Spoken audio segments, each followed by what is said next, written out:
നമ്മളെല്ലാവരും ആട്ടിൻ കൂട്ടത്തിൽ വളരുന്ന സിംഹക്കുട്ടികളാണ് എന്ന് പറഞ്ഞാൽ നിങ്ങൾ വിശ്വസിക്കോ?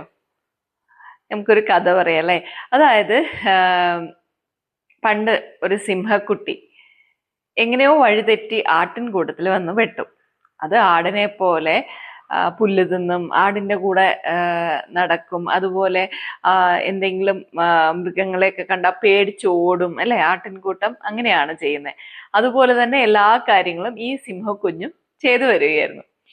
ഒരു ദിവസം അവിടെ ഒരു വലിയ സിംഹം എത്തുകയാണ്. അപ്പൊ സിംഹം നോക്കിയപ്പോ ആട്ടിന്റെ കൂട്ടത്തിൽ നമ്മുടെ ഒരാൾ ഇരിക്കുന്നുണ്ടല്ലോ.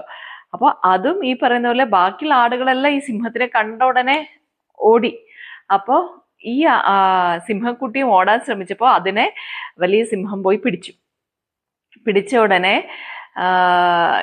ഇതിനാകെ പേടിയായി. അപ്പോ ഇതിനോട് പറഞ്ഞു, നീ ആട്ടിൻകുട്ടിയല്ല, നീ സിംഹക്കുട്ടിയാണ് എന്ന് പറഞ്ഞപ്പോ സിംഹക്കുട്ടിക്ക് വിശ്വസിക്കാൻ പറ്റുന്നില്ല. ഓക്കെ, അപ്പോ എന്ത് ചെയ്തു? ഈ വലിയ സിംഹം ഇതിനെ പിടിച്ച്, സിംഹക്കുട്ടിയെ പിടിച്ചിട്ട് നദിക്കരയിൽ കൊണ്ടുപോവാണ്. അപ്പൊ നദിക്കരയിൽ കൊണ്ടുപോയി മുഖം കാണിച്ചു കൊടുത്തു. അപ്പോഴും അതിന് എന്താന്ന് മനസ്സിലായില്ല. എന്നിട്ട് ഈ വലിയ സിംഹം വലിയ ഒച്ചത്തിൽ കരഞ്ഞു. ഓക്കെ, റോർ ചെയ്തു.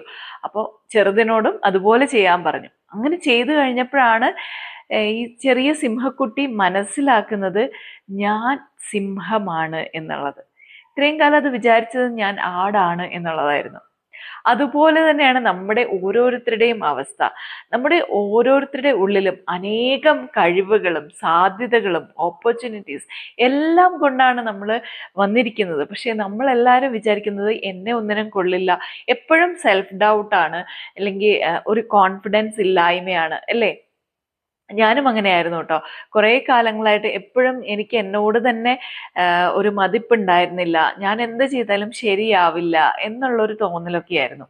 എൻ്റെ ലൈഫിൽ ഞാൻ കുറേയധികം ട്രെയിനിങ്ങുകളും കോച്ചിങ്ങുകളും ഒക്കെ അറ്റൻഡ് ചെയ്യുകയും അതുപോലെ എന്നിലേക്ക് കുറേ മെൻറ്റേഴ്സുമായി കണക്ട് ചെയ്യാൻ സാധിക്കുകയും ചെയ്തപ്പോഴാണ് എനിക്ക് മനസ്സിലായത് എന്നിലും എന്തൊക്കെയോ കഴിവുകളുണ്ട്, എനിക്കും വേണമെന്ന് വിചാരിച്ചാൽ വിജയിക്കാനായിട്ട് പറ്റുമെന്ന് എനിക്കും തോന്നാനായിട്ട് തുടങ്ങിയത്. അപ്പോൾ നമ്മുടെ ഉള്ളിലെ ശക്തി നമ്മൾ തിരിച്ചറിയുന്നത് മറ്റുള്ള ആരെങ്കിലും നമ്മളെ വിളിച്ച് കാണിച്ചു തരുമ്പോഴാണ് എന്നുള്ളതാണ്.